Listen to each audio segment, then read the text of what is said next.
Welcome, guys.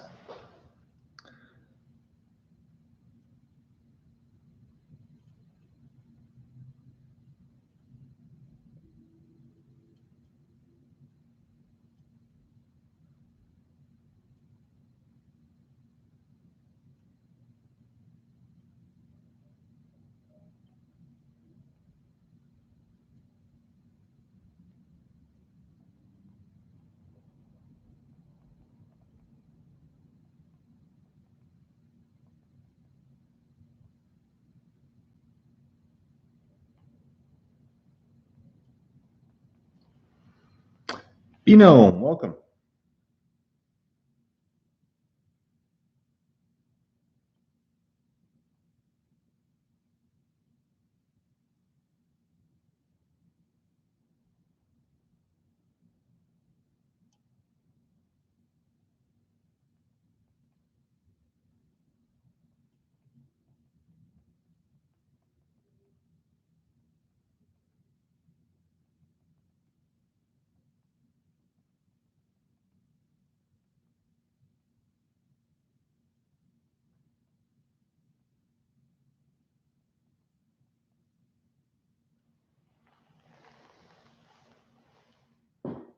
Just charging up my battery here.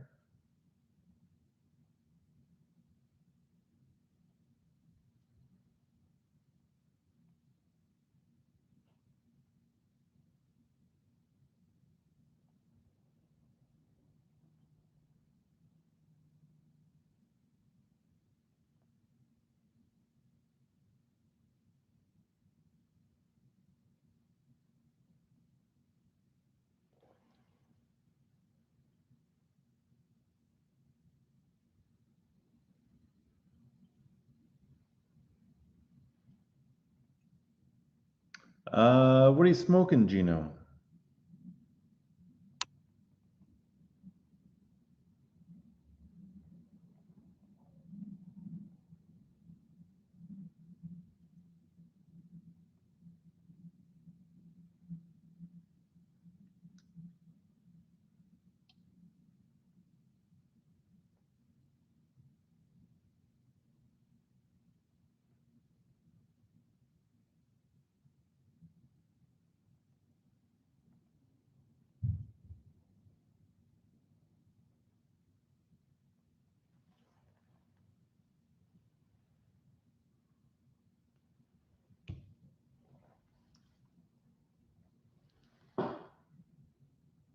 Ooh, a cigar.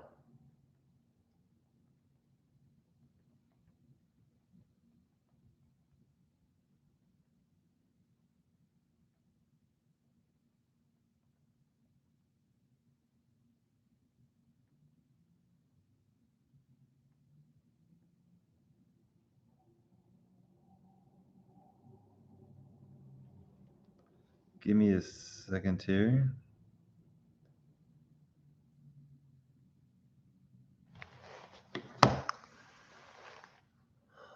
Roberto, I have some takeaways from my recent purchase. So before I get into details, something sad happened. I bought 3 8-ounce tins in my last haul. Telegraph Hill, Bayou Morning Flake, and Sixpence. And unfortunately, and strangely, I have lost mostly an entire tin of Sixpence. I must have put it in my backpack and left it in a hotel somewhere in Raleigh. I discovered it like 2 weeks ago. It was a real shame. That was like $38 worth of tobacco. I probably smoked maybe a half ounce, maybe probably an ounce of it. So I didn't lose the entire thing, but I lost a majority of it. I'll put it that way.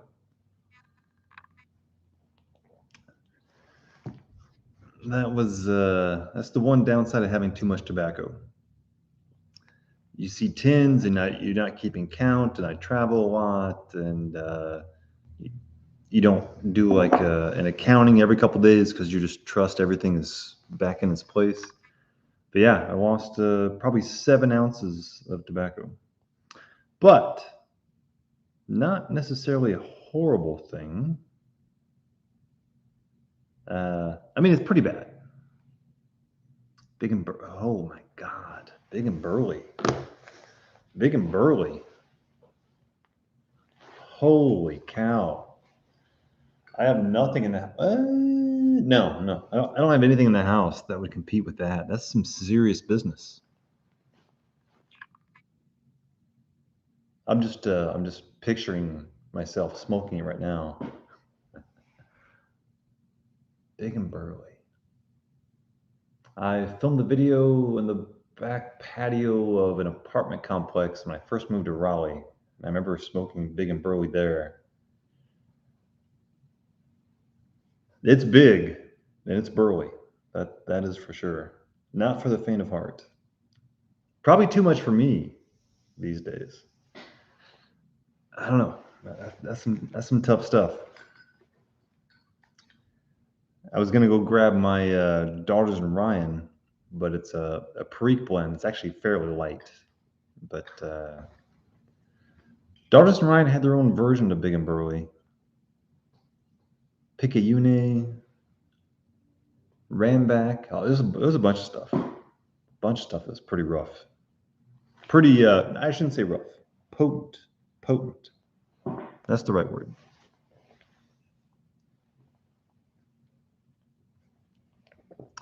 Out of the 3 tins that I had, this is actually pretty surprising. I got an 8-ounce tin of Bayou Morning over there, Bayou Morning Flake. And then I got Telegraph Hill. Again, Telegraph Hill, I'll put it close to the camera here. Telegraph Hill, not a popular GLP's blend. When you look on tobaccoreviews.com, this is far down the list, both in number of reviews as well as average rating. But I think it's a hidden gem, boys. I'm about 4 ounces in, about halfway through, and I have had it never knocked my socks off. That's not the point. It wasn't get the tin, pack in your pipe, and oh, your mind is blown. It's not like that. But there is an appreciable consistency to Telegraph Hill, and the nuance is there. You can't control it. You can't force it out. But it's not there every bowl. But I'm going to say 50% of the bowls I have with this, I get a pleasant hidden depth, I guess I'll say. It's not, it's one note half the time, but it's 2 or 3 notes the other half the time. Obviously, depending on what time of day, what you've eaten, what you've drank, etc. But yeah, I give it a thorough recommendation. Telegraph Hill. I would even say when I took these back to back, maybe I'll try to do it tonight. Yeah, I'll do it tonight. Strangely enough, I was a huge fan of Bayou Morning ribbon cut, not the flake. This is my first Bayou Morning flake, but I was a huge fan of Bayou Morning. Still am. And when I first got this Bayou Morning flake, I am pretty sure that I had above average experiences in the first couple bowls. However, in the last 2 weeks, things changed. They're not directly comparable, but between Telegraph Hill and Bayou Morning Flake, it's not even close, man. Not even close. I'd go with Telegraph Hill. I'll give it another shot tonight. But yeah, I might be a Telegraph Hill type of guy.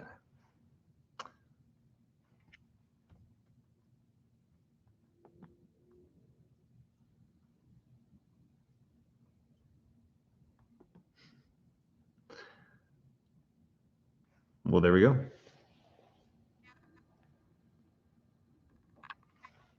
I'm going to grab the Telegraph Hill here. Hold on a second.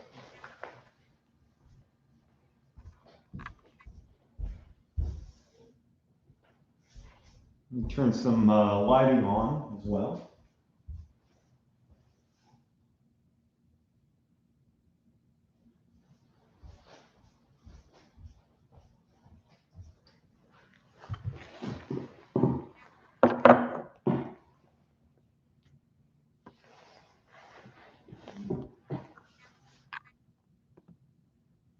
See my beautiful telescope here in the background.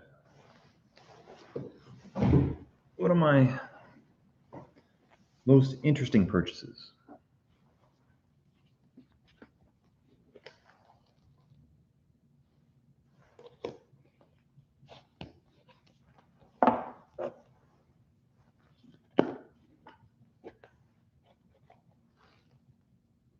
Man, it's musty.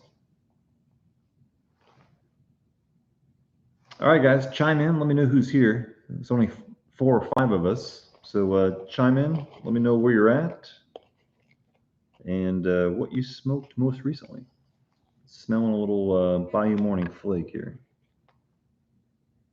Musty. Very musty. Not bad. I never have been a proponent of smelling tobacco and trying to predict what it's going to smoke like. It has no indication whatsoever, in my experience, at least.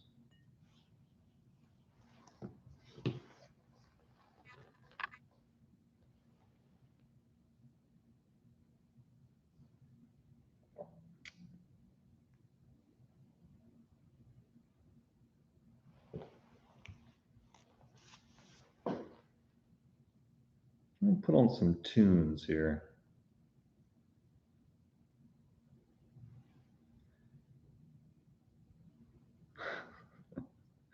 Copyright free tunes here.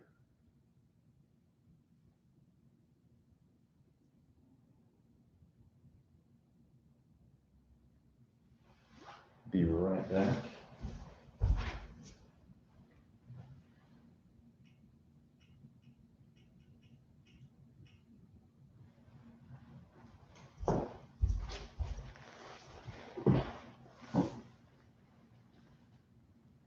Christmas pipes. What kind of Christmas pipes are we talking about?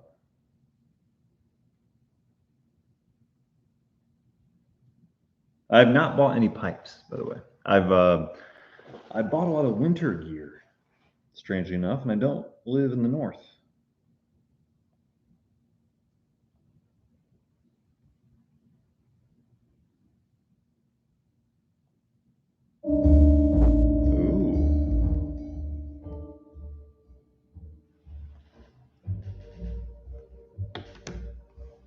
No. I've not bought any Christmas pipes, no winter pipes, no nothing.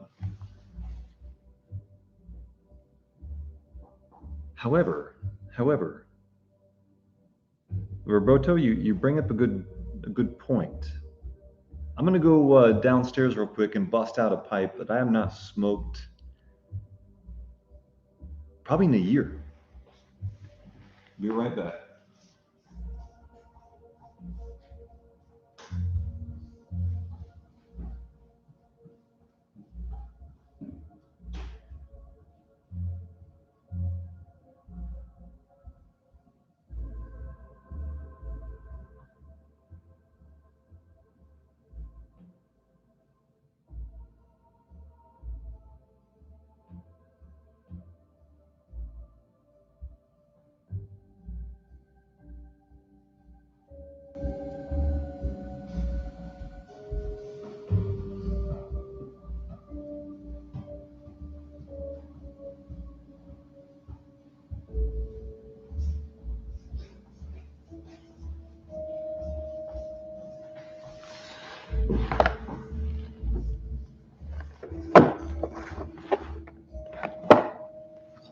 Hold on a second. Like a little jazzy mix.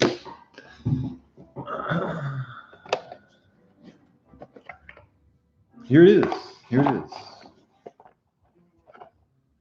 Hold on, it's not polished up yet. I feel insecure about showing a pipe that's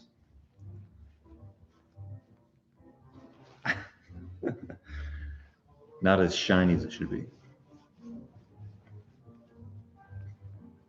All right, before I show this off, I don't have silver cleaner, so it's a little, I forget what they call silver that's been It's just a little bit out of shape.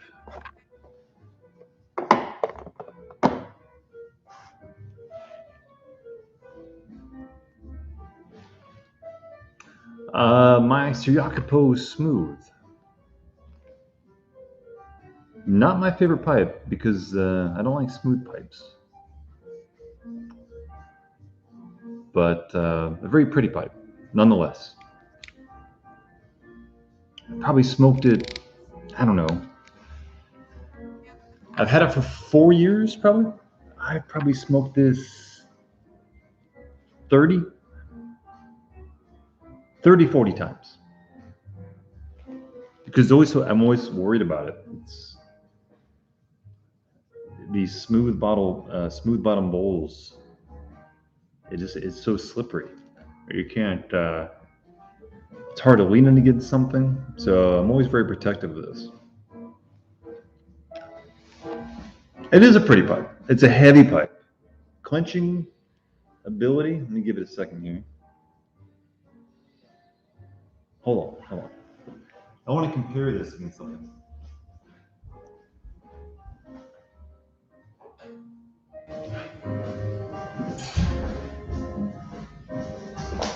I've never done this, but I have. When I look at all my pipes, which are scattered across my kitchen here, the heaviest pipes, longest, biggest, whatever, are these 4. And I've never done a back-to-back clenching comparison. Just pure weight. Forget about smoking ability. Forget about anything else. So I'm just going to go through them and go clenching weight, which is a combination of length and where the weight is at, basically. So just picking them up, I can. Wow, it's not even close. All right, this is the Ronaldo. Sorry. This is the Suryakapo. That's what the big J stands for. This is a lot of tension. This is not an easy clencher. It's a couple seconds tops. So when I look at my other pipes here and I hold them up, the next closest. Sorry, let's do this. This looks bigger, but the weight is significantly lighter. And this is not an easy clenching pipe either. This is a good 6 inches.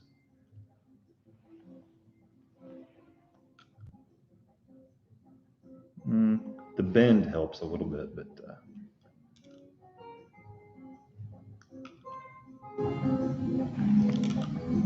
this is heavy. The Suryakapo is heavy. All right, Suryakapo is, I never thought about it this way, but the reason I don't smoke it that often, this is probably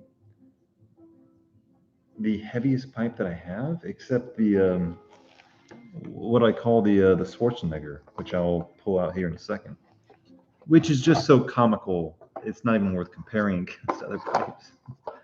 That's not the point. You're not supposed to clench this, but this is the big boy. This should be a monster to clench, and therefore you shouldn't try to clench it. But let's give it a shot.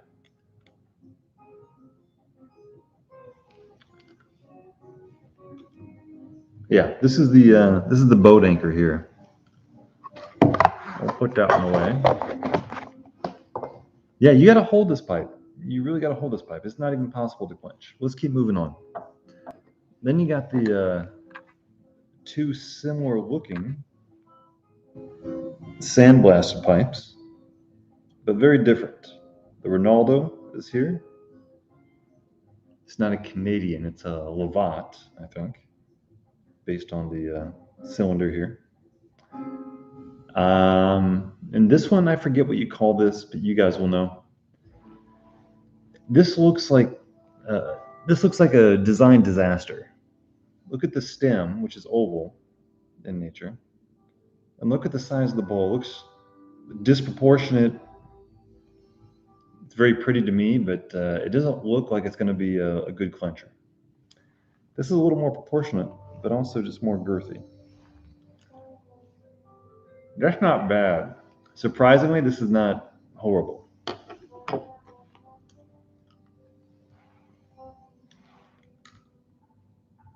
The ardor is much lighter, actually. All right, back to the last comparison here.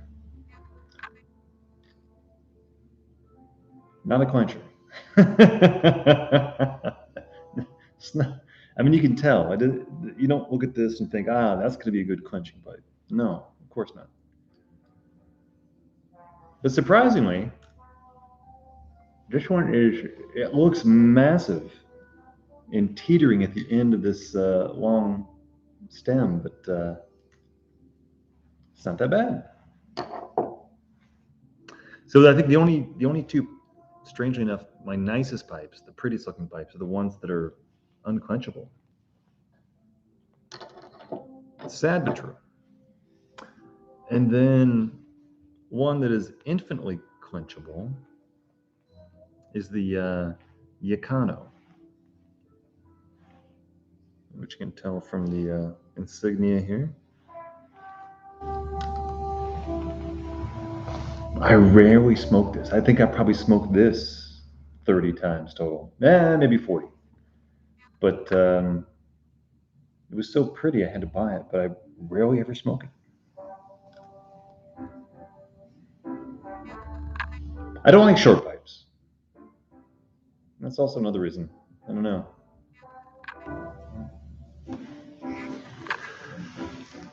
Todd, welcome. Where you chiming in from, and what did you smoke most recently? And while we're doing that, I'm going to go ahead and we'll pack the Yacano. I doubt anyone's ever seen or smoked a Yacano. It's kind of a low volume niche brand, I think. I could be wrong. You don't hear people talking about Yacanos? At least I don't. All right.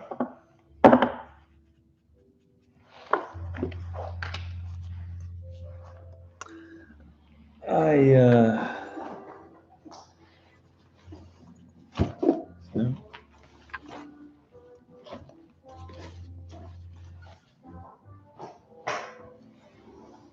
I invested in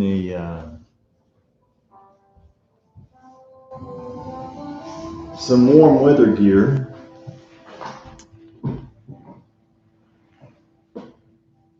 And rediscovered the beauty of a neck gaiter. I forget what they call these. Big on the skiing circuit, but also kind of a universal pipe smoker's winter friend. It's hard to get neck insulation without a scarf or a ginormous jacket. So this combination was allows you to pair things together. All right.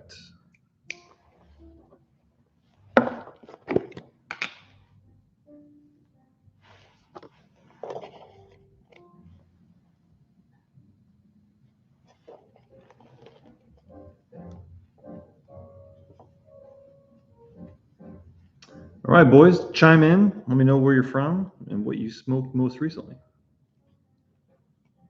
Good or bad? I think this winter, I don't think I'm going to buy Cornell and Deal again. I think I'm going to transition to the Peterson's Dunhill combination.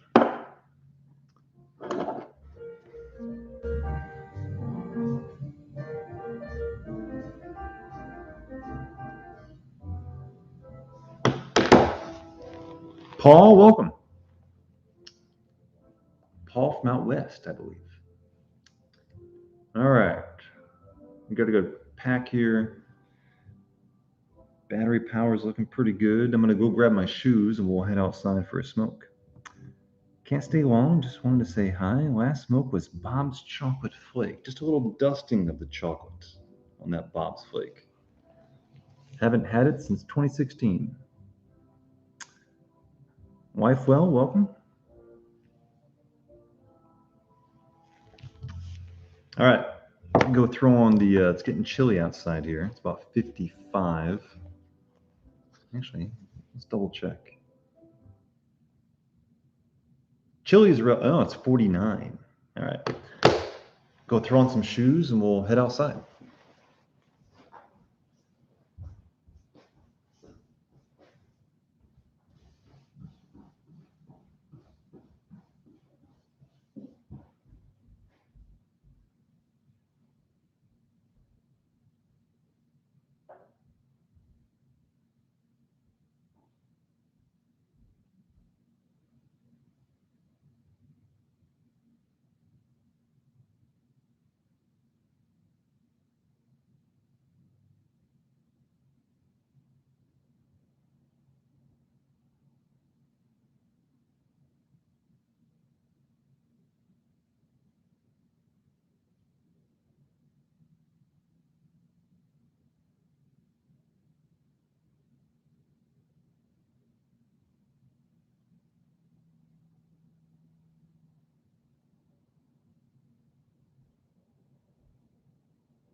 All right.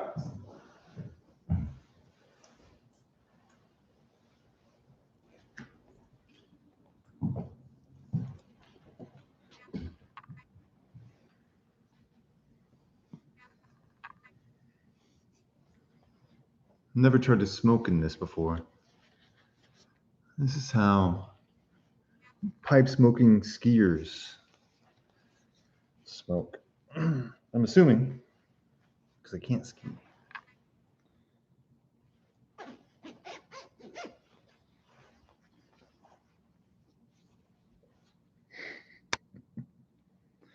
"49 degrees does not sound cold to most people, but the longer you live in the South, the body just acclimates.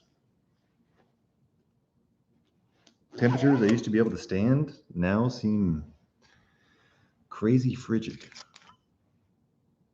Lived in Florida for half a year, and I think you need to be in the South for more than a year or two for your body to really start adapting.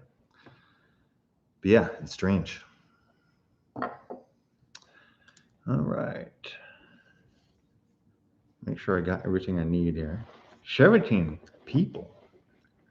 It must be because of the costume I'm wearing. Paul, I was close. I said west. You're directly east. No difference.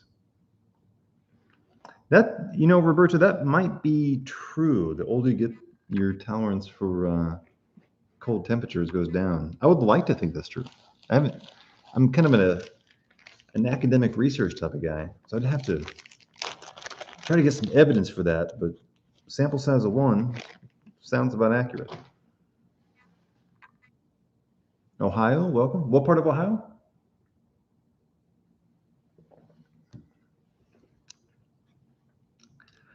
All right, let's try this out here. Appreciate the thumbs up, guys. Not that I don't think YouTube cares anymore, but it still means a lot to me. All right. Lighters, tampers, pipe cleaners, headscarf, and the Yacano pipe. I have not smoked in years. That is a small pipe.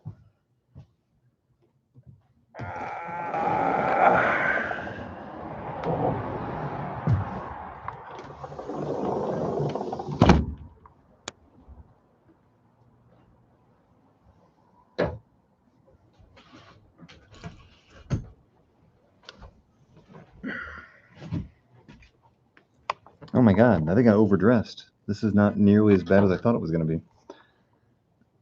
All right. I'm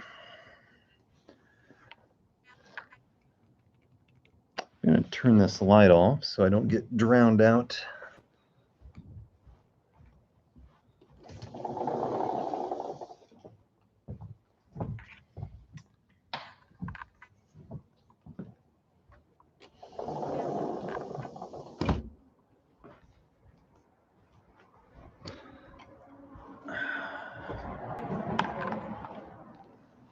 Give me a second here, get some better lighting.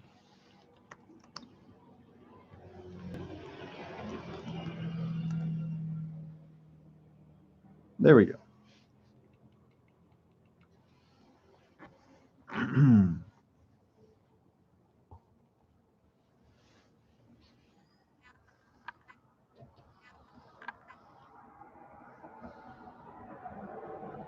Ohio, what part of Ohio again? I think I missed the geotag there. All right. I've lost my pipe. Damn it. There we go. Mr. Kimba, welcome.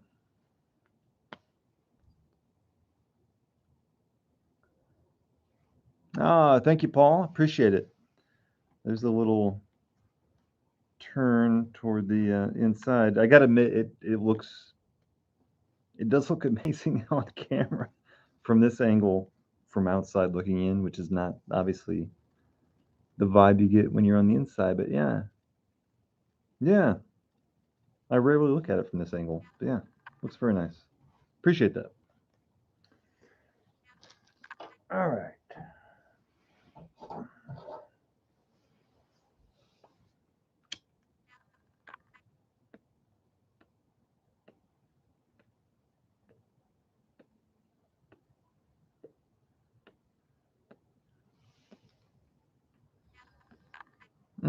Life well. It's just one big room. There's no kitchen. There's no living room. It's just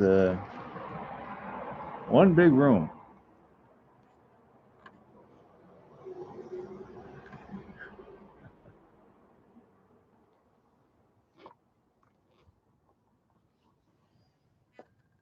Now, if I only cook, it'd be a fantastic kitchen.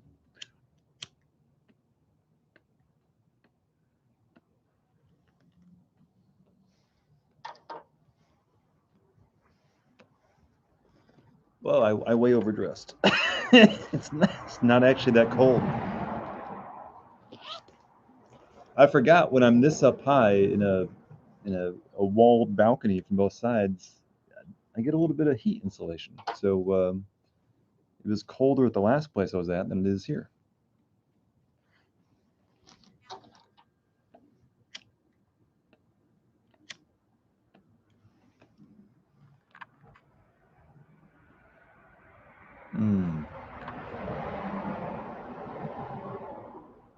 Bayou Morning Flake is what I'm smoking right now.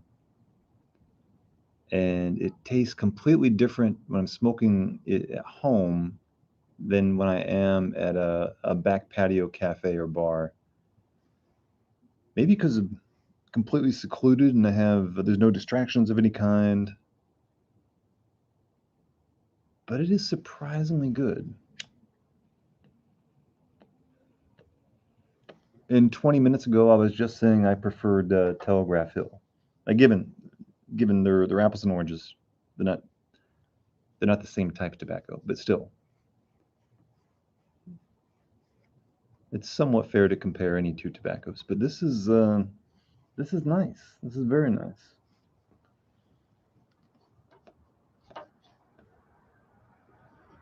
It was a fantastic weather weekend. I'm going to assume the entire Southeast and maybe even the Mid-Atlantic. But I woke up on Saturday morning and I was like, oh, it's March. It felt like the first day of spring, and then I realized it was the last good day of fall. Strangely enough, they have a very similar vibe. They're about the same temperature. There's some leaves on the trees. There's a briskness in the air, but yeah, early November and mid March, similar vibes.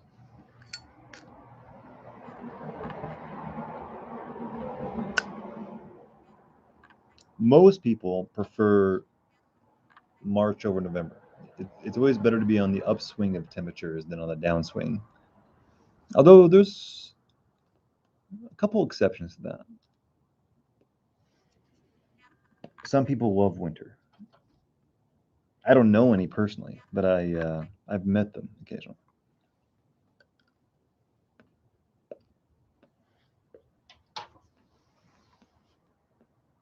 I think people who move to Florida eventually miss winter, and I get it. I had a lot of great memories as a kid in wintertime.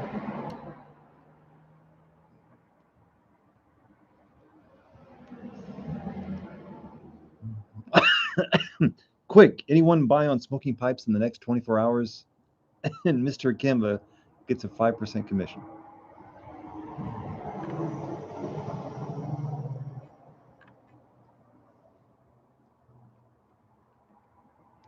Do we have anyone here from northern colder climates? Because I do have some questions, some serious questions. Although I am in the relative south, I did make a goal this year of being outside more often in the wintertime, and so I invested in some winter gear. I'm not a hiker, I'm not a climber, but how to stay. Okay, so this is a true story. So yesterday I was at REI, which is like an urban, like an outfitter's place in most of America. I'm not sure it's all over America. The kind of place you buy North Face jackets at and whatnot. Anyway, long story short, I walked into REI here in North Carolina, and I told the guy, I was like, hey, I'm outside all the time in the wintertime for hours at a time, and I need to stay warm, but I'm not hiking and I'm not climbing and I'm not rappelling off cliffs. What kind of jackets do you think I should look at? And he said, well, okay, sir, so you're saying you're seated for many hours at a time. What are you doing? And I was a little hesitant because I'm in REI. There's hikers and marathoners and climbers all around. And I was like, well, I have my own sport. And he's like, well, what sport is that? And I was like, well, I smoke a pipe. And there was kind of a shock look on his face where he realized someone just told him that smoking was a sport that's worth staying warm for over extended periods of time in a seated position. But we got through it. After I described exactly why it's important to be warm for so many hours, because I was going to smoke multiple bowls, he led me toward the right purchase.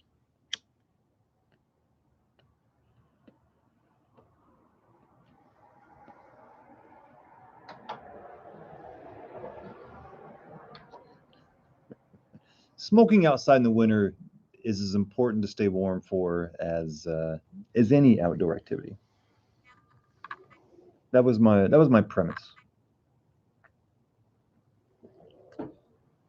You can't enjoy tobacco if your legs are shaking.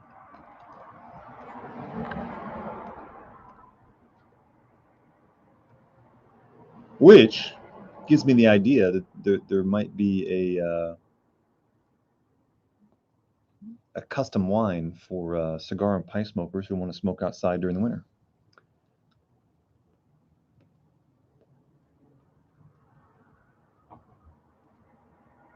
Maybe like a smoking jacket, but it's insulated.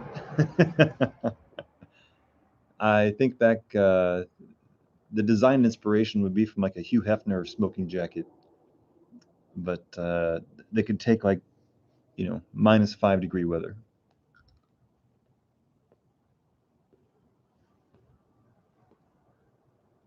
Mr. Kimba, how do you smoke outside during the winter, given Pennsylvania's way colder than it is here? I went so far one year to actually get a electric blanket and take it outside my old house and plug it into the wall because it was more efficient than putting a heater, a space heater, like pointed toward me, which would just go everywhere. So yes, I've smoked a pipe in a heated blanket before.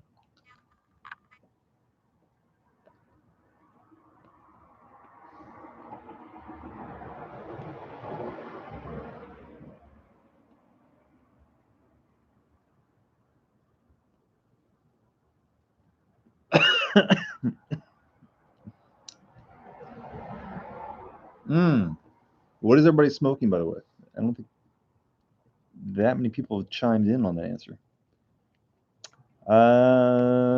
Sharon or Sharon. How long have I been smoking a pipe? As of now, I'm gonna say 7 years. Yeah, 7 years. I took 3 tries though. So I was first time I was 16. I went to piss off my mom, so I bought a corn cob and some Captain Black. Didn't finish the package for obvious reasons. And then I was 31, and I thought the idea of smoking a pipe was cool, but I didn't know about pipe shops or the whole pipe world or pipe tobacco world. So I did the same thing. I went to CVS or Walgreens and bought a corncob pipe, bought a little foldable pack of a pouch of Captain Black, cherry this time, and had a great couple bowls, and then I just never picked it up again. And then fast forward another 5 years, so like I was like 37, 38, I think. And then I started watching YouTube, did some research through YouTube, all YouTube based. And I probably watched several dozen videos before I decided not to go back to Walgreens.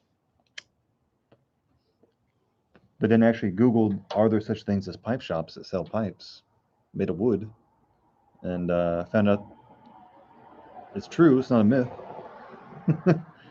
And then I think at the age of 37, 38, I went to my first pipe shop, bought a Peterson Killarney for $99. I remember the price. It was just under 100. The red one with the black stem, and 2 tins, and the rest is history. Had a grand old time.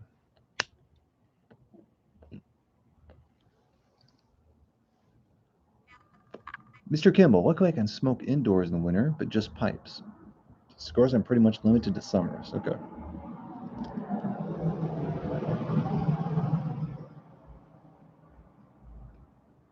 Mr. Kimball, I do believe there is something to be said for smoking outside, though, even with the freedom to smoke inside, which I totally get. I think in the wintertime, sometimes it is nice to, if it's not windy, to smoke in a brisk temperature.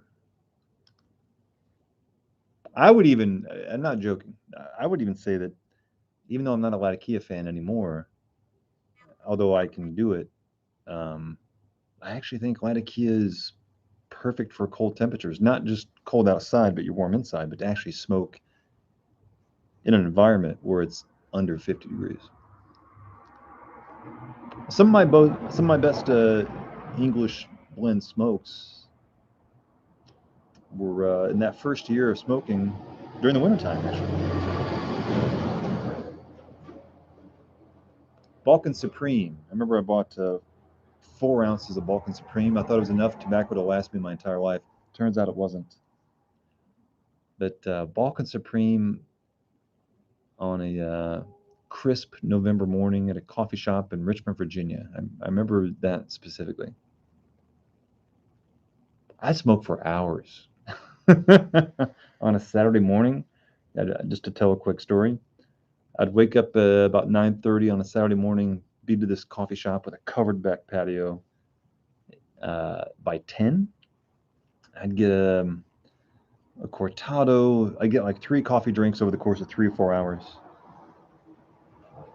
and I'm gonna go off memory, and I would be there from 10 to 2. So that's 4 hours working on my laptop, applying for new jobs and whatnot. I think I went through, on average, about 2 bowls an hour.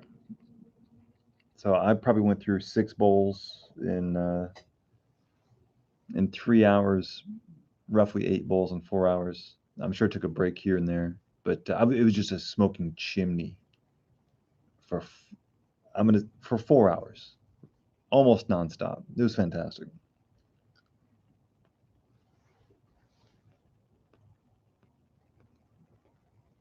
I chose the right blend, so I didn't get tongue bite, and I could do it. But yeah, I was just a little chimney back there in that patio.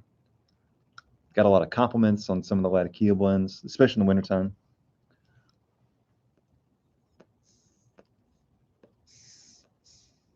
God, the pipe cleaners I went through. I went through so many pipe cleaners.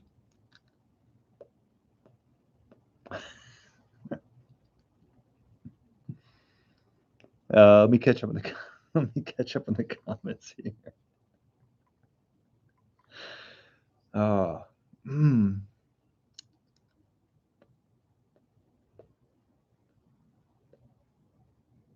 Roberto, what's my favorite cob? Um, I have it inside. I'm not going to go grab it.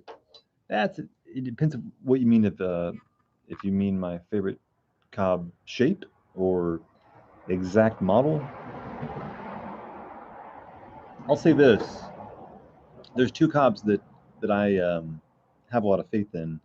One is the barrel shaped, which I always forget the name of that, but I have one in there that I've had for years. It's getting pretty high in mileage, so it's time to replace it. But I always like the barrel shaped on the outside.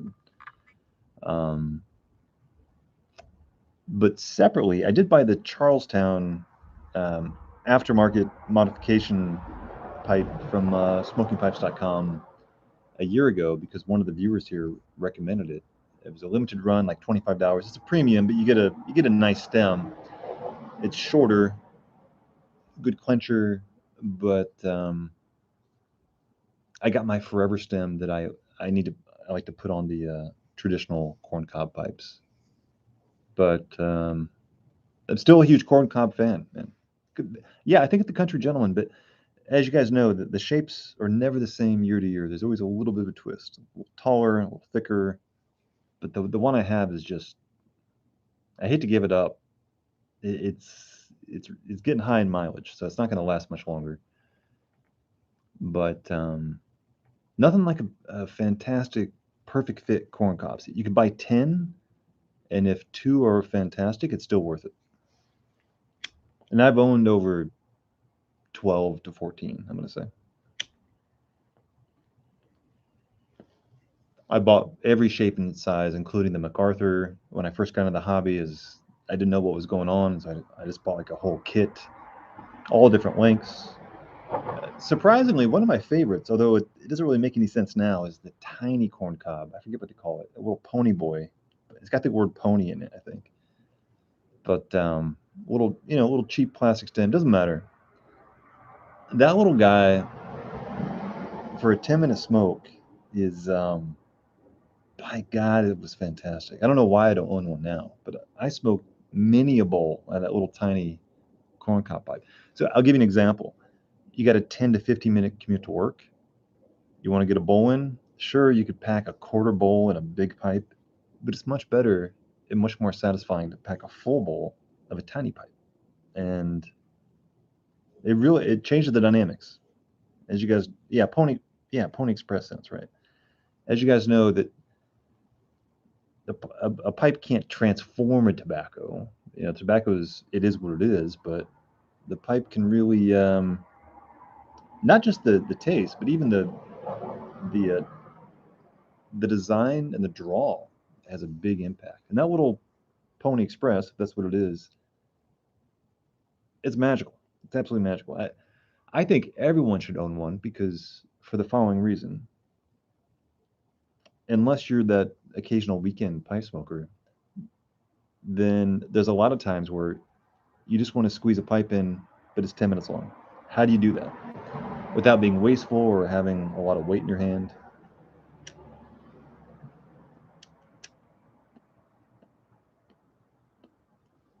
And yes, this little Yacano, although it's tiny, it's not that tiny.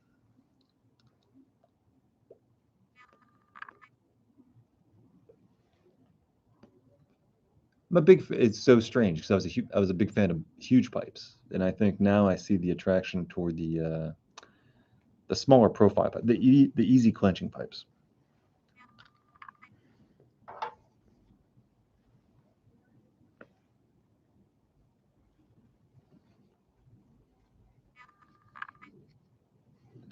No other way to say it, Mr. Kimba. I agree.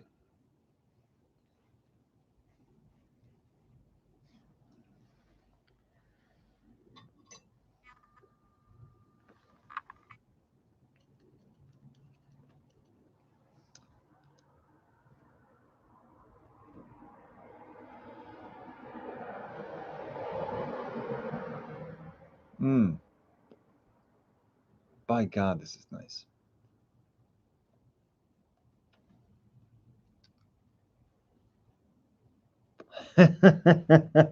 Roberto, you have a stable, man. You have a stable of ponies. My favorite cob, although I do enjoy my Let Freedom Run cob. Mm.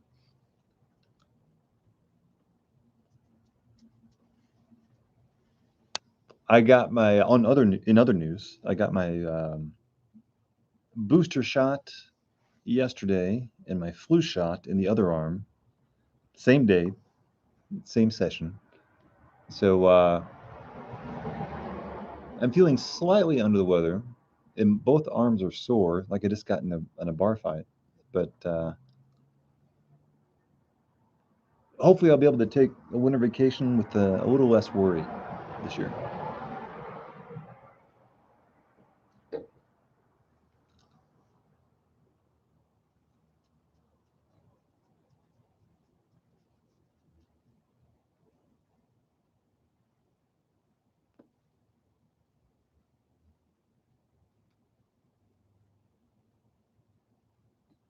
That is nice.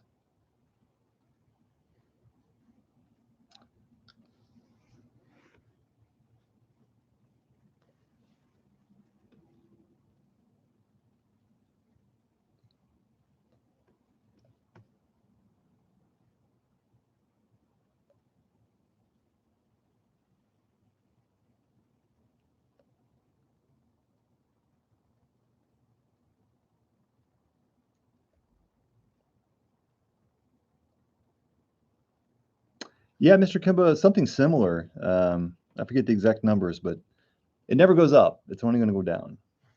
But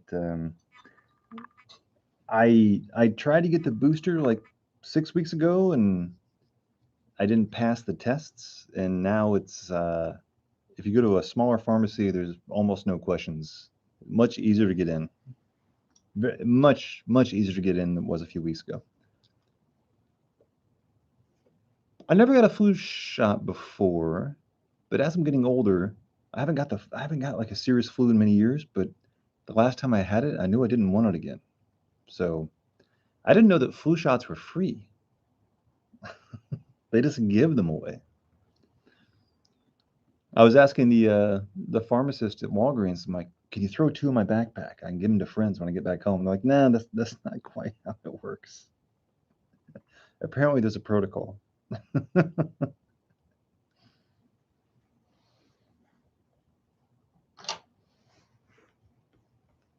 Any good movie recommendations, guys? It is Sunday night. It's movie night.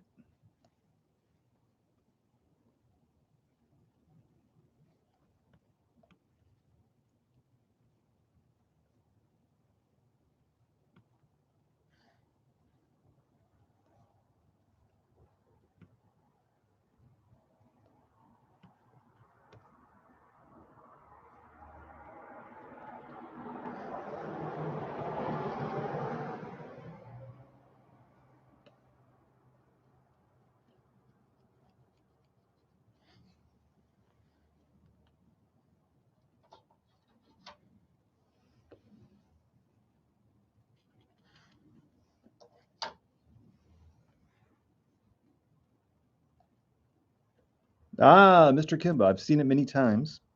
Solid recommendation. Unfortunately, I've seen it too many times.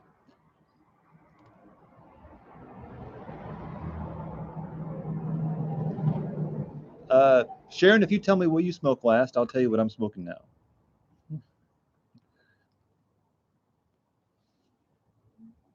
Mr. Kim, I think that was Louis Malle's last film, or some famous directors. I get some of those famous French directors mixed up. Agreed. Absolutely agreed. Mr. Kim, have you ever seen the 1978 movie with Richard Gere? It's got one of those titles. It's like it was a Terrence Malick film, but it has kind of a generic title that was there's many different versions of it.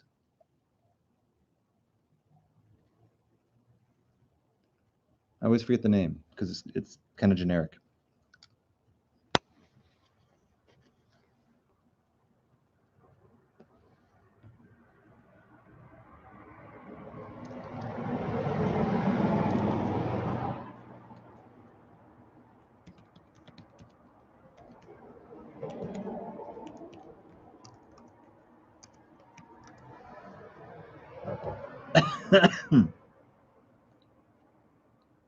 Ah, there it is. Days of Heaven. Days of Heaven. That's the one I was thinking about.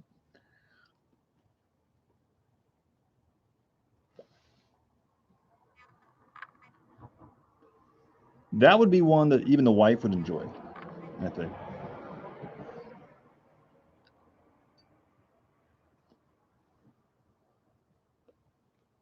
Looking for Mr. Gabari. Come on, man. Come on. You know me better than that. That's offensive. That is offensive. Looking for Mr. Goodbar. Oh, have we not learned nothing in our time here together? Looking for Mr. Goodbar. Sven, welcome, by the way. I'm assuming you're from Scandinavia. I can't taste pipe tobacco at all. It tastes like air. Tried the breathe method, but didn't work. Any tips? Guys, let's all chime in here for Sven. Sven, without knowing any more details, I would assume you're smoking a pipe shop, generic pipe tobacco that's just too light in body. It's not your pipe. It's not how you're smoking it. If you're lighting any tobacco and it tastes like air, it's the tobacco. It's not your pipe. It's not your method. It's not anything else. So I'd buy something in a tin and a non-aromatic.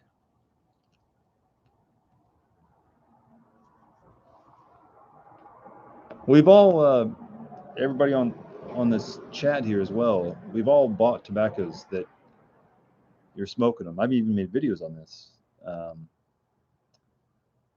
And it's a highly reputable brand, and it's got 3.2 stars on tobaccoreviews.com or whatever, but you're just not getting much out of it.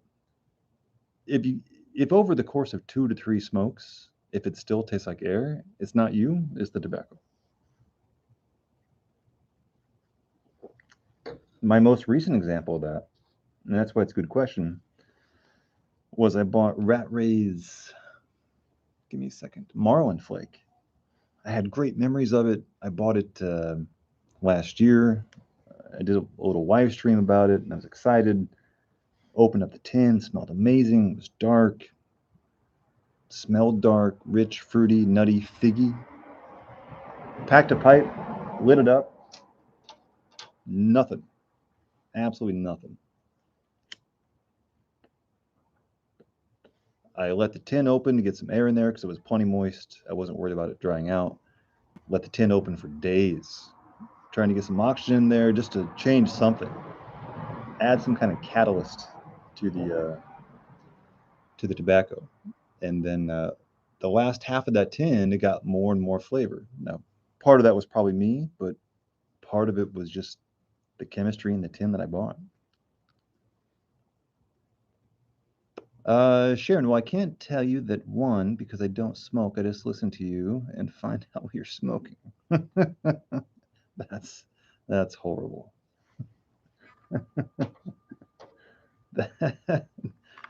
Oh, that's horrible. Flattering and horrible all at the same time.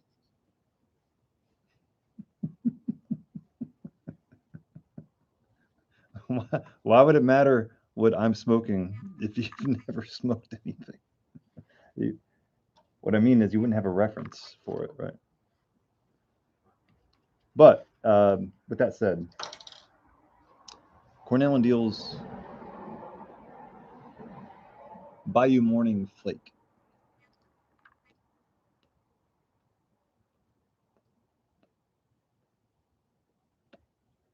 Mr. Kimba gives some advice. Virginia tobacco is often like that. If you slow down, it may help. Slowly sipping often reveals flavor. True, which seems counterintuitive.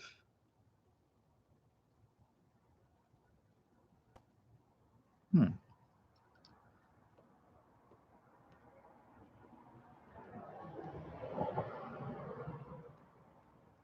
I think Sven just got some BS tobacco from his local shop. I think that's what happened.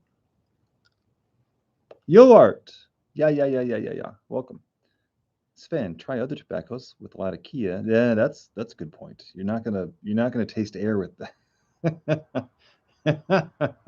if you if you smoke a Latakia blend, you're not gonna be worried about tasting air. That's actually a great point. I'm not joking, Sven. Buy the strongest Latakia or English tobacco. Those are synonyms that you can possibly find, and all your problems will be solved. You'll have created new problems, but that's a different story in a different video.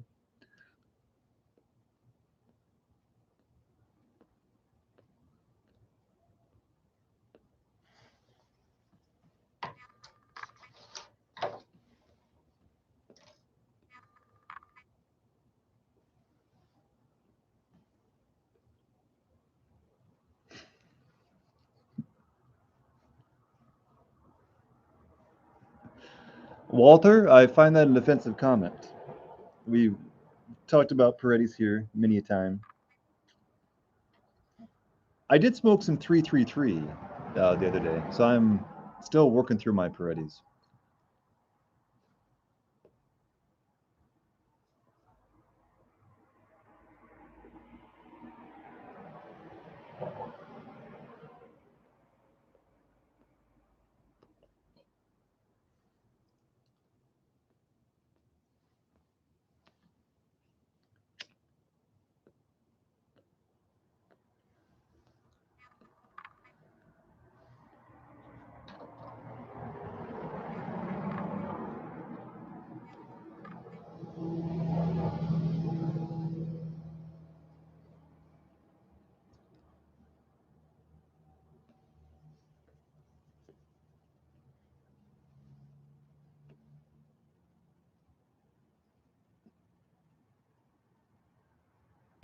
I get some weird retrohales on this stuff sometimes. It's a little. I hate to say it. It's a little. I get some mustiness occasionally. It's very strange. In all my years of smoking Cornell and Deal, excluding Oriental Silk, which the mustiness is supposed to be there because you get that sour cream taste. But I'm getting some weird mustiness from Bayou Morning, which is highly unusual. Highly unusual. I'm not sure where it's coming from. They might have mixed the order and they might have pressed some Oriental Silk into this because there's way too much sour cream coming from this for what it should be. And it just hit mid bowl just 30 seconds ago out of nowhere. Sour cream everywhere. I'm not prepared for it. Sven bought. Ooh, you might have to translate that. Yeah, I never heard of that word. Blankety blank Hamiltons. Sweden's most sold pipe tobacco, but because almost all Swedish pipe smokers inhale, that's strange. I can see why it's made of crappy tobacco. Is that a true statement, Sven? Do most pipe smokers inhale in Sweden? That's very strange because pipes are very similar to cigars. At least the people are similar. Yeah, that would explain a lot. Yeah, yeah. For a cigarette, you want it to be relatively. You want it to be really light because you're going to inhale a big drag of it. Um, yeah, for a pipe tobacco, it needs to be much stronger because you're not inhaling it. So to feel anything, yeah, I never thought of it that way. But yeah, that's a good point.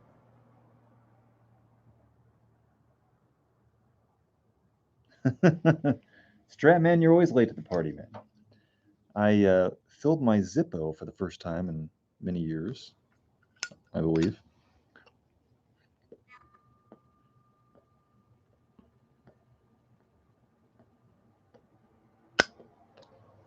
I got the insert, which comes in handy sometimes. I prefer the non-insert version, to be honest, but it does help to light sideways.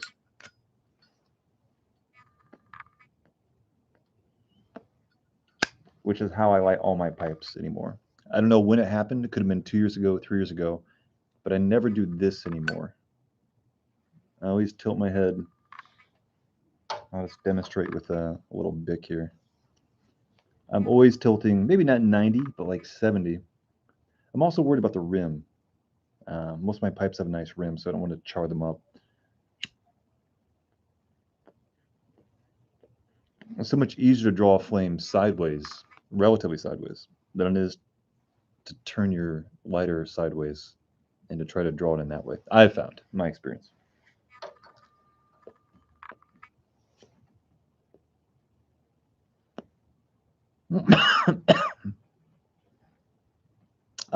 Sven, all pipe smokers I've met, not many, all inhaled at least a little. I told them that pipe smoking is usually enjoyed without inhaling, and I always get the same answer.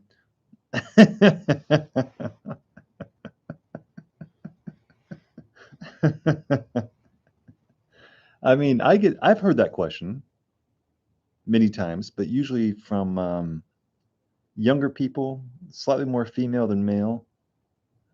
No, that's not true. I guess more male because it'd be cigar smokers that always thought the same thing, or cigarette smokers who were interested in the pipe, and when they ask me about it, and when I tell them you don't inhale, then they say this exact same comment. Well, what's the point? Yeah, I guess that's a very common belief.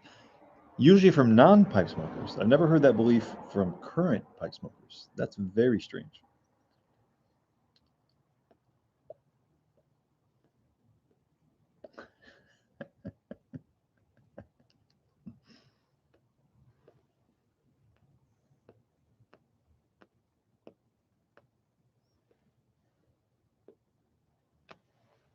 Mm. Stratman, you missed it. I admitted that I had misplaced an almost full tin of sixpence, roughly 7 ounces of an 8 ounce tin. I walked around the house one day and realized it was gone, and then realized I must have left it in the hotel somewhere in the last couple of weekends, and I could not find it.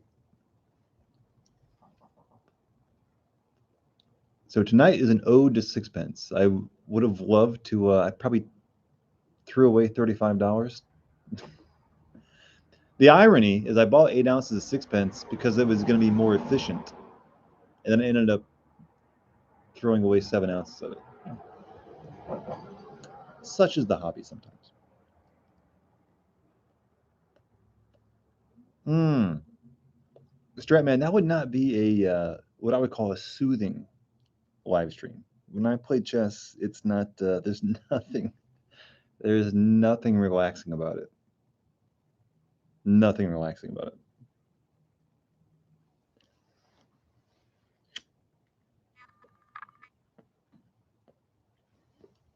studying chess is very relaxing. So I spend more time looking over my old games than I actually do playing new games. Much more enjoyable, actually. That's actually part of the fun of the hobby. I would say it's 60% of the fun of the hobby is that every game I play, I can rewind and study it later with a computer and correct my vision of the board and the mistakes I made and try to reverse engineer the psychology behind it that was creating that mistake.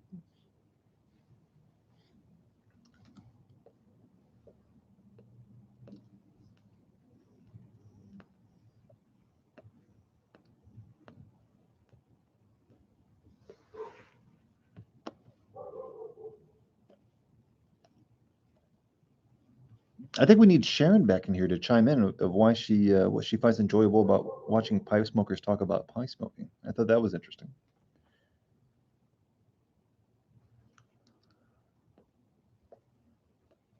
It bothered me for a couple days, Stratman, but that was about it.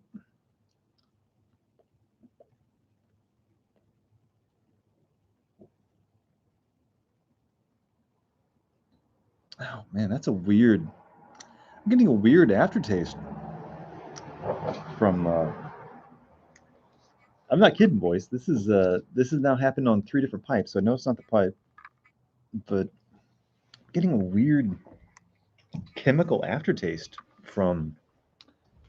Uh, Jesus Christ. From Morning Flake. I mean, it's noticeable. Very noticeable. All right. I'm going to take a pause here. I'll be right back.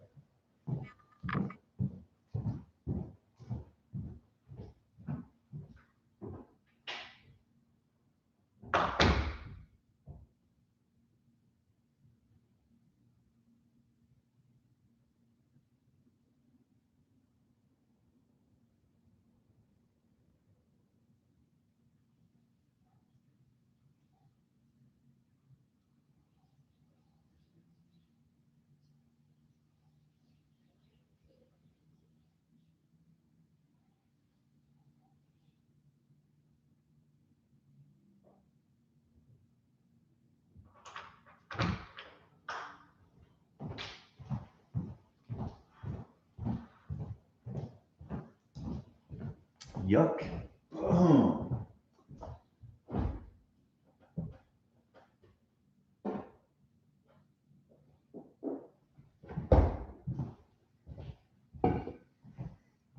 All right, let's do. Let's crack open some things here. Oh, hold on a second. I got some Cuban blend from Paredes. That actually sounds more enjoyable to me right now. So let's do that. That's a rough taste to get out of my mouth, though. Very rough.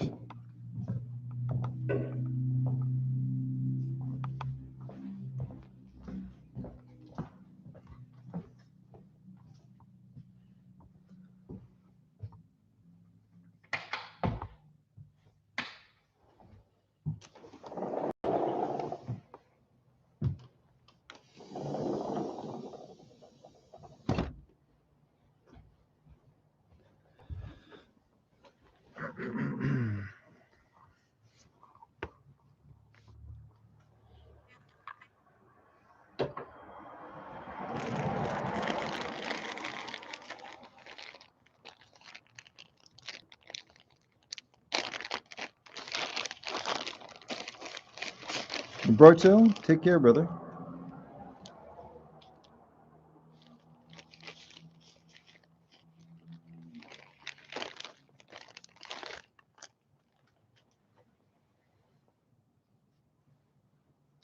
Sorry, boys, we got to get another pipe here.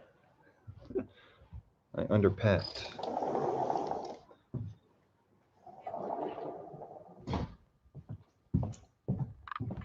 Let's do. Oh, I didn't smoke the Syriacapo, the non-clenching pipe.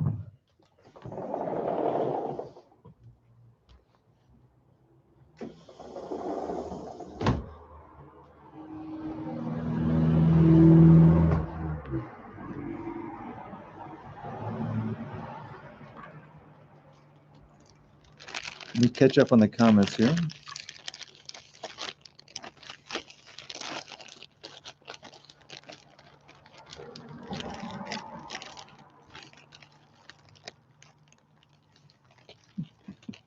Watching me play chess would not be fun for anybody.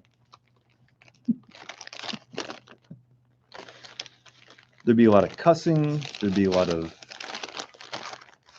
regret. Sweat dripping down my brow occasionally.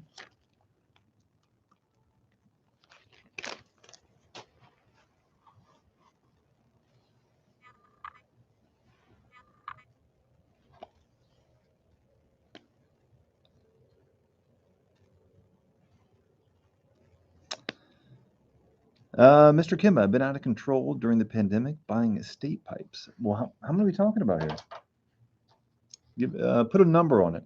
Number of pipes.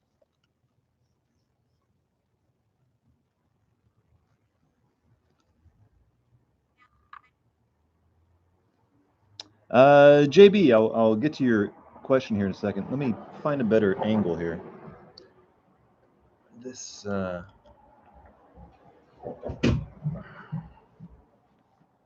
we go. It's not fun to watch someone if you can't see their face.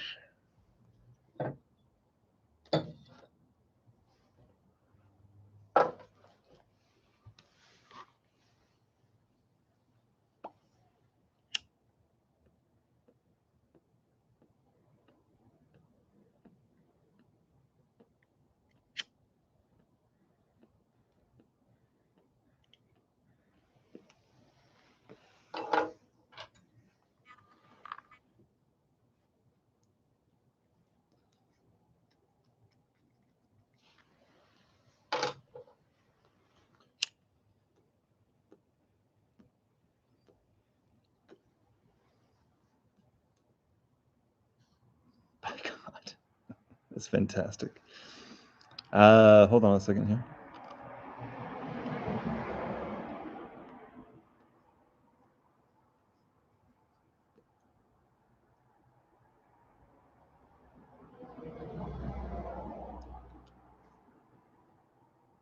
$20 estate pipes, Mr. Kim. What's the best of the 20?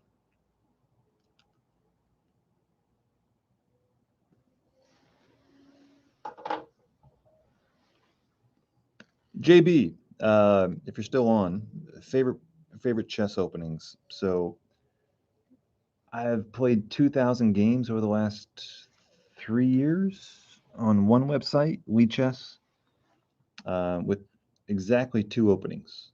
My white opening is a D4, kind of a Queen's Gambit declined. D4, Knight F6 are my first 2 moves, almost regardless of what black does.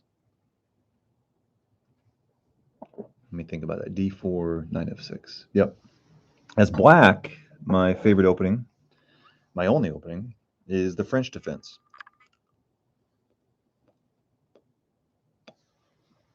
E6, D5, I believe.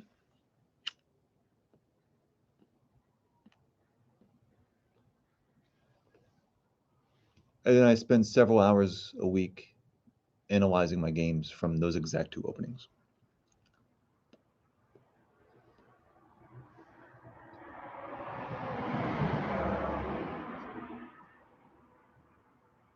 Oh, that's beautiful.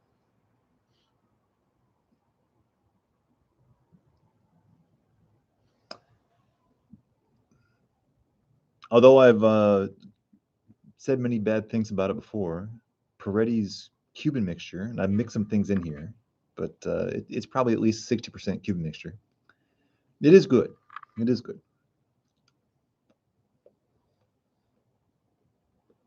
At a minimum, it's good base. I'll put it that way.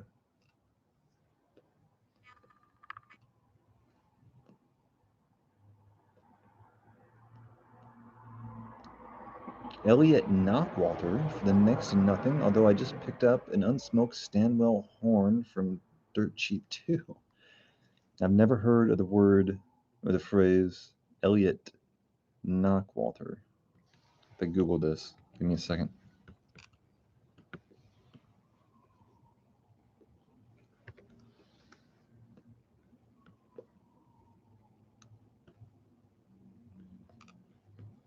Mmm. Have you smoked it, Mr. Kimbo?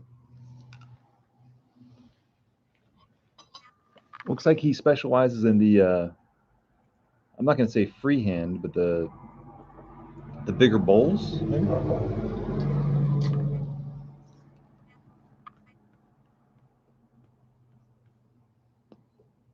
He's not a small pipe maker. Let's put it that way. That's what it looks like.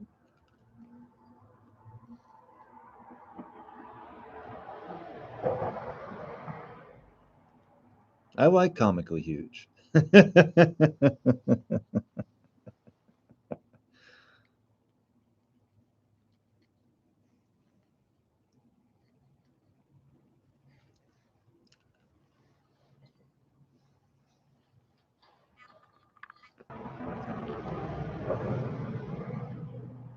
Again, that's my primary interest in the hobby. Once you get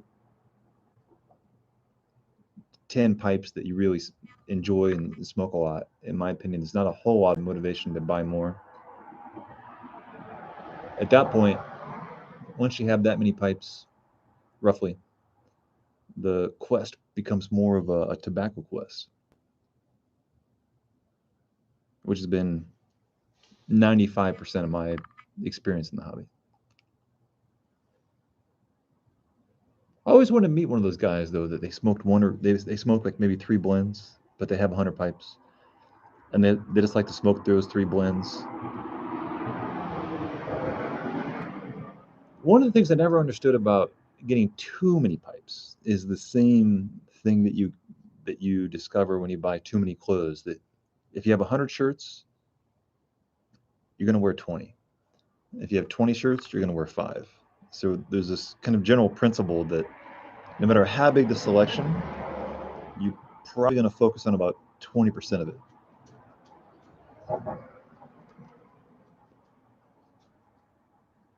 Which is what I found to be true.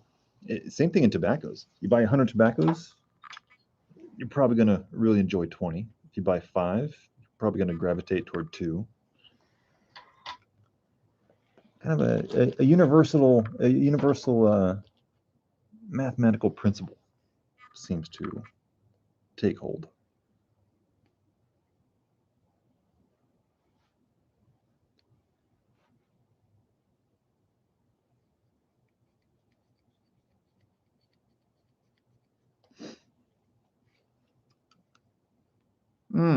Let's go around the table. We got 13 people here, 15 now. Chime in. What's the most memorable tobacco of 2021 as we're approaching December? In recent memory, what is the most memorable tobacco that you'd feel comfortable giving a solid thumbs up to in recommendation?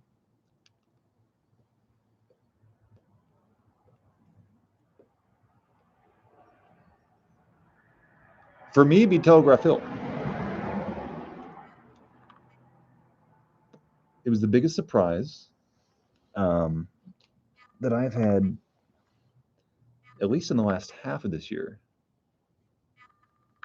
There's a lot of good surprises last year and the year before that, but I think Telegraph Hill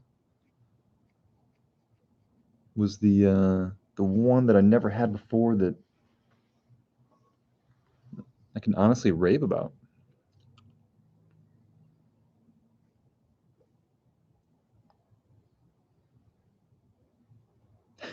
An obscene number of cigars.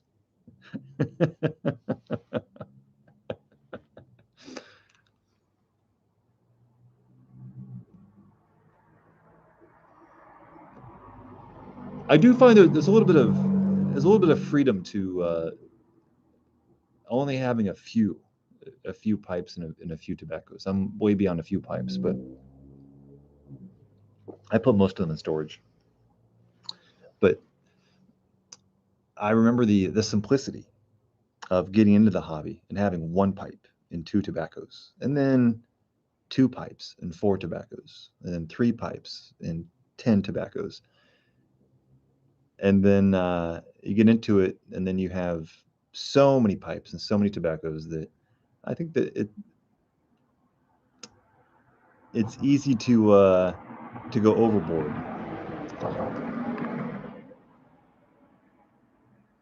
Sometimes it's hard to capture the fun of getting into the hobby, which is true for any hobby. But you lose track of some of the fun of getting into the hobby and how simple it was, where you had a pipe and two or three blends, and that was it.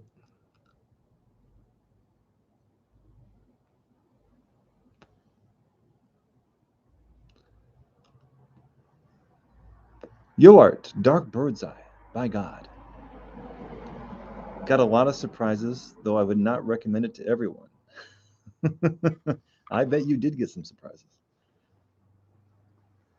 I smoked Dark Bird's Eye earlier this year, and it was it's everything that it ever was.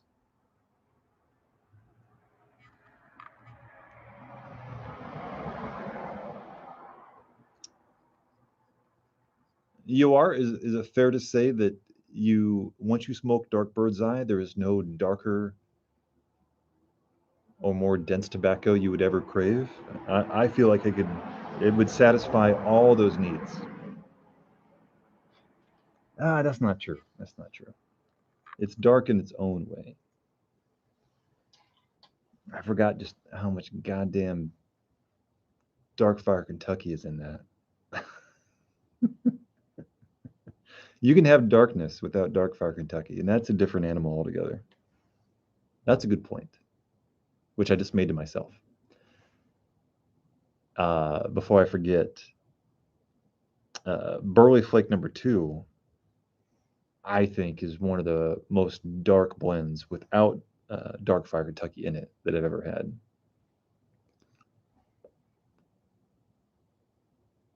I should buy that, actually. Burley Flake number 2 always gave me challenges, and I only smoked it a few times, and I did not like it. However, I know what it is, and I know what it does, and I know the role that it plays. And when you're looking for that type of thing, there's not a whole lot else that delivers it. And I think at this point in my pipe smoking journey, I think I could handle it and even enjoy it. It's not about handling it; would it actually be enjoyable? You don't hear a lot of people talking about Burley Flake number 2. Maybe for good reason. I'm not sure. I smoked some 2018 opening night in a 7LA Bing that was so good it was ridiculous. Tasted like Christmas gingerbread cookies. Did Matches used to call that an epic smoke? I don't remember a Matches video on opening night. Opening night's a favorite for a lot of people. It was never mine. I revisited it once. It was very good, but I didn't like the tin art. I couldn't get past the tin art. I think it's worth it's definitely worth revisiting because I know it's in that area that I gravitate toward.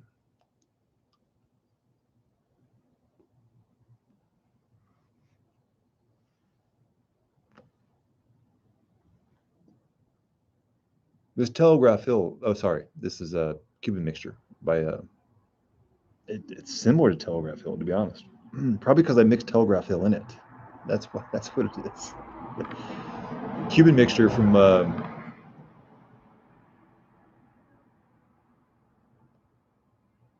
That's good. From.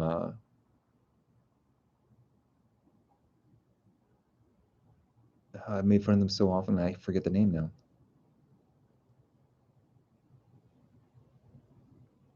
You said Savinelli. I'm thinking Savinelli now. Um,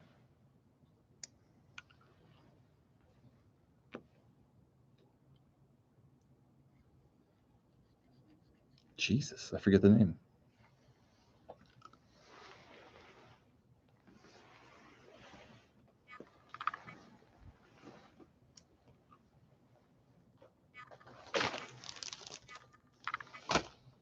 already.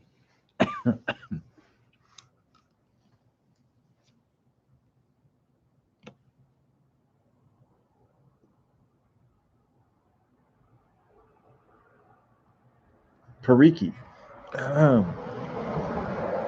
Very Pariki.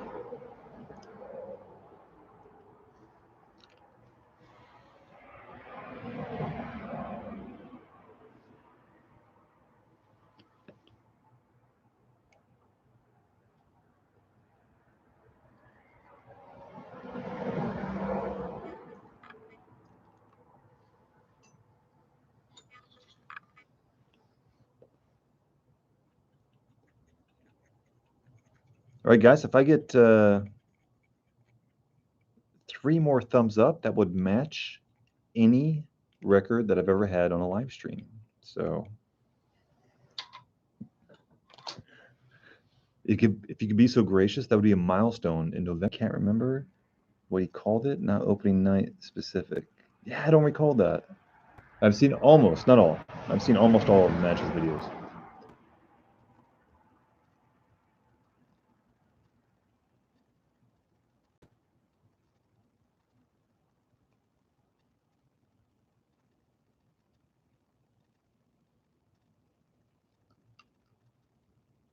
I have to go to the jewelry shop. Thank you guys, by the way. I have to go to the jewelry shop to get the silver cleaner. There's pros and cons of having a pipe with a silver band. It looks amazing when it's shiny. It looks like crap if it's I forget when silver is called oxidation. If it's not polished, it gets yellow very quickly, unlike stainless steel. It's kind of a pro and a con.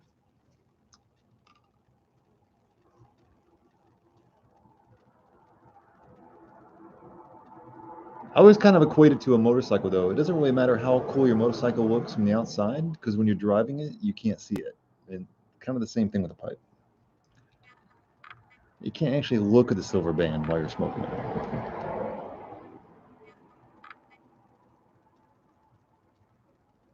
But you know it's there. I guess it's kind of the same thing with wearing a really nice watch. You're not always looking at it, but you can feel it and you know it's there. Tarnish, yes, tarnish. That's what I meant to say.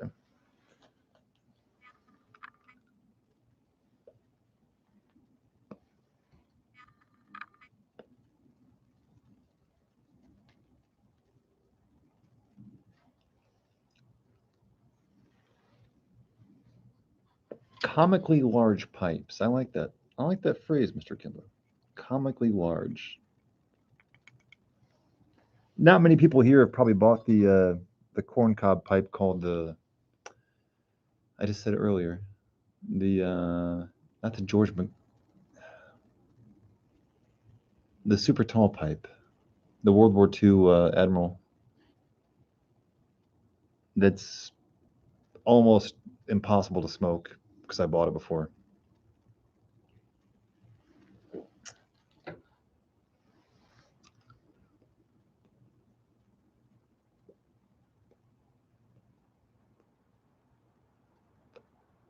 McKnight, McAllister, McSomething.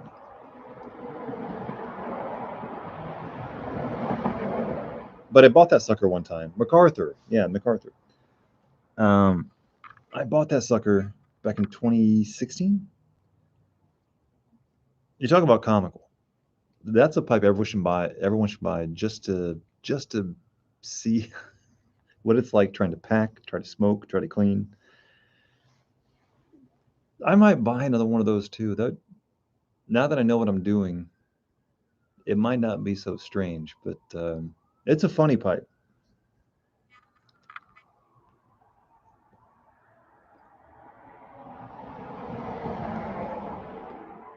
Funny looking, funny smoking.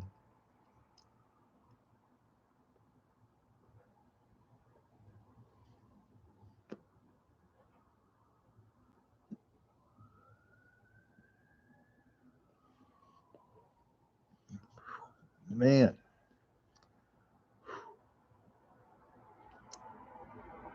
I can handle a lot of Perique, but sometimes Perique is so spicy. It almost gets horseradishy. almost tear-inducing, but not quite.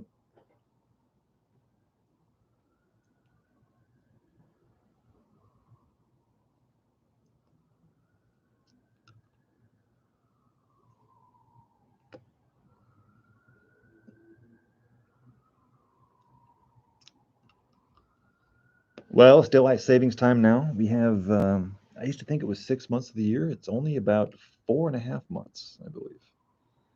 So I think somewhere in the middle of March, we'll get this hour back. If I was president, I would, first rule of order would be to do away with daylight savings time. I think it should be the same time all year round.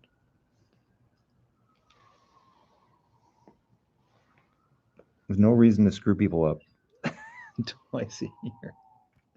I didn't notice it so much when I was younger, but as I'm getting older, I really notice it. I don't have seasonal affective disorder or whatever it's called, I don't think. But losing an hour of daylight never feels good. No wonder spring is so strange, is that it's getting lighter, and then all of a sudden, bam, you gain an hour. And then somewhere in March, everything seems brighter because your entire day has changed.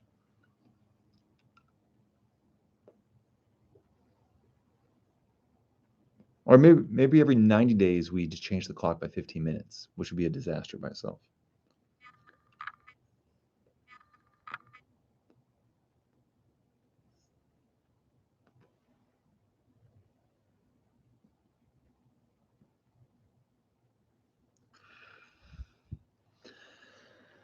All right, Mr. Kemba, let's end the night with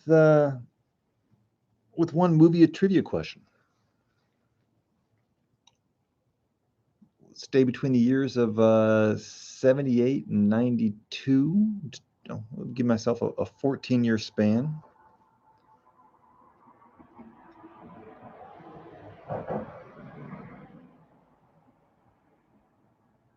Nothing direct to video.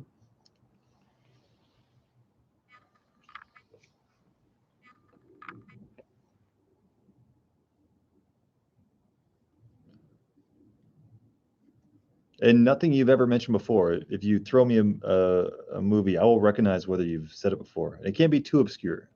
I should have to have seen it, or at least known about it. So no Beastmaster 3 type of stuff.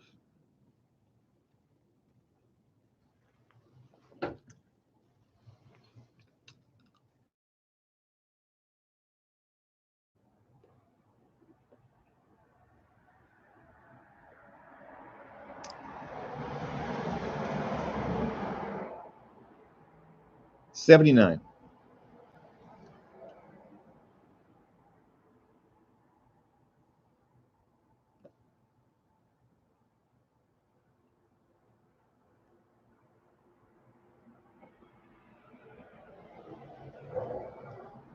I feel I went a little early.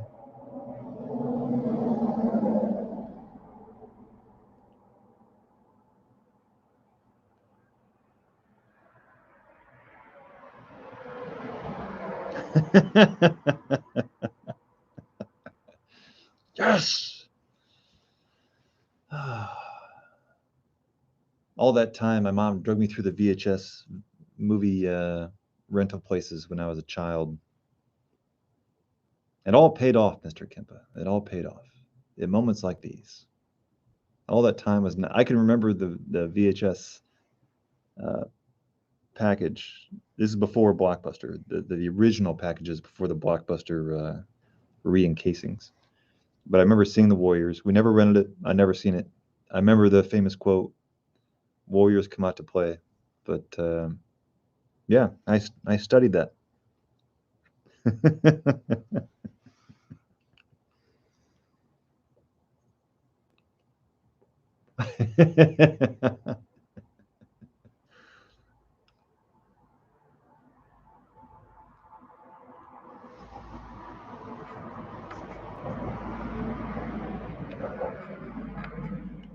She did show me the something that had a similar cover art to the Warriors, which was the Wanderers.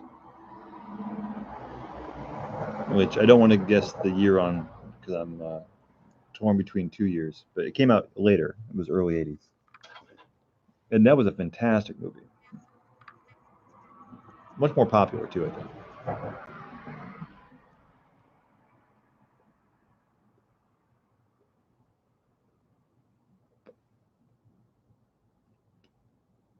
No, I never saw it.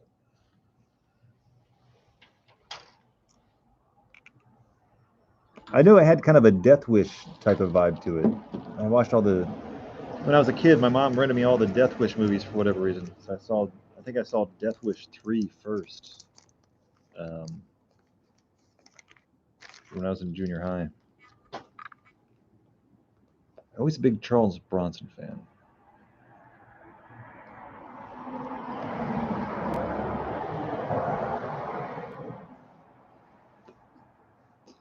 Dinner with Andre. So I only signed up for one, and I don't want to mess with my my success rating here. But Dinner with Andre.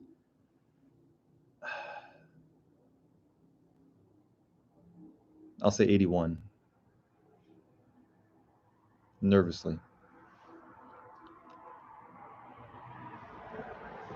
I did see Dinner with Andre later in life. Hard to get through, but I did see it.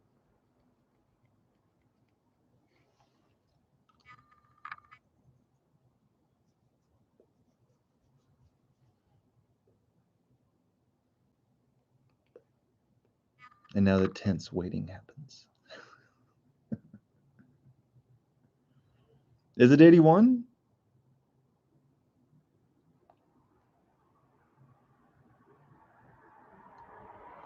Yes! Yes!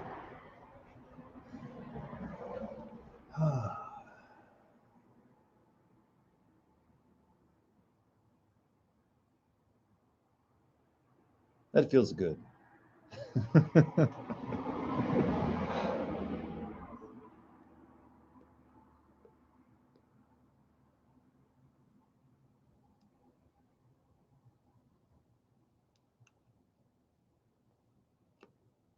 I don't know how I could top this experience this evening. So I'm gonna call it a night.